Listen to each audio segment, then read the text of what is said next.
are with Elizabeth Grant Douglas of La Crema Winery, and today we're talking about Pinot Noir, which is really just booming in popularity as the years go on. So excited about that. It's my favorite varietal. It's my passion in life, so I'm really excited to get to show you some of our favorites right now. And so I think, the big point for a lot of people with Pinot Noir is if they've had not so great Pinot Noirs, there's this perception that they're too light or they're flavorless, and sort of how do you combat sort of the feeling among Pinot Noir that it's not always quite as strong of a wine as some others? Well, I think the biggest thing to remember about Pinot Noir is it's a wine of finesse and nuance and complexity. So it's not a wine that is super muscular and going to overpower your palate or the food that you're having. It's really meant to complement it. So with Pinot Noir, what you're looking for more is a sense of where it's from. For example, I'm from the Willamette, I'm from the Russian River, I'm from Arroyo Seco. And so for people who say, okay, I really like Pinot Noir because it's so light, versus someone who says, I like Pinot Noirs that are more complex, how can somebody walk into their wine retailer and say, how do I find out sort of which is which? Is it location? Is it obviously winemaker?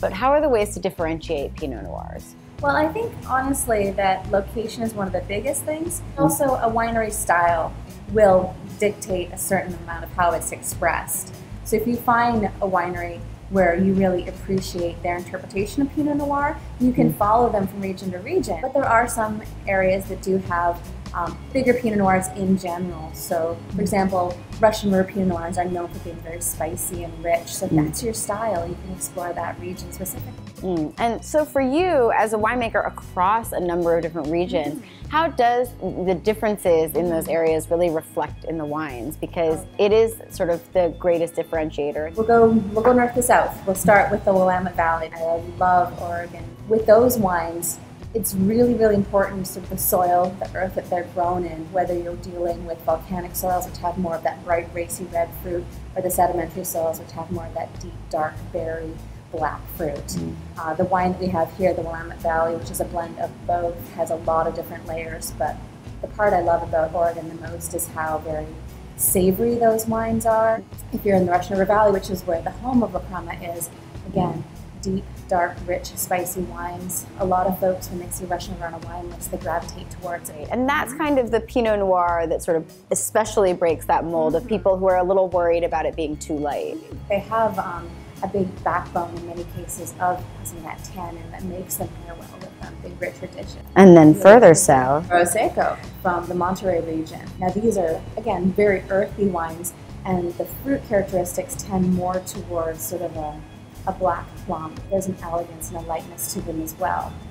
One thing that you notice in all wines, all varietals in the Arroyo Seco and Monterey region is a whetstone or mineral quality to them. What's the story behind sort of Pinot being the one that you can really sort of tell where it's from? Well, I think it's because it's a more subtle grape. It's very transparent. It will tell you its story. You can taste the different soils. You can taste the different elements that have influenced it, whether it was fog cooling it down or ocean breezes.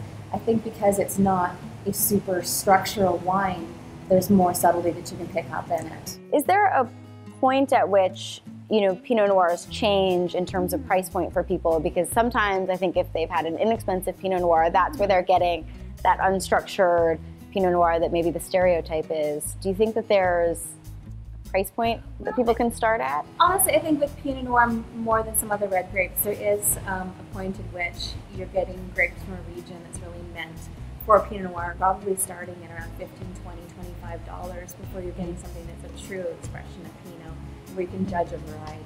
Right, so spend a little bit more before you write it off. I would love for people to give it another chance. Wonderful. Thank you so much for chatting with me about Pinot Noir and perhaps changing people's perceptions. Really appreciate it. Thank you.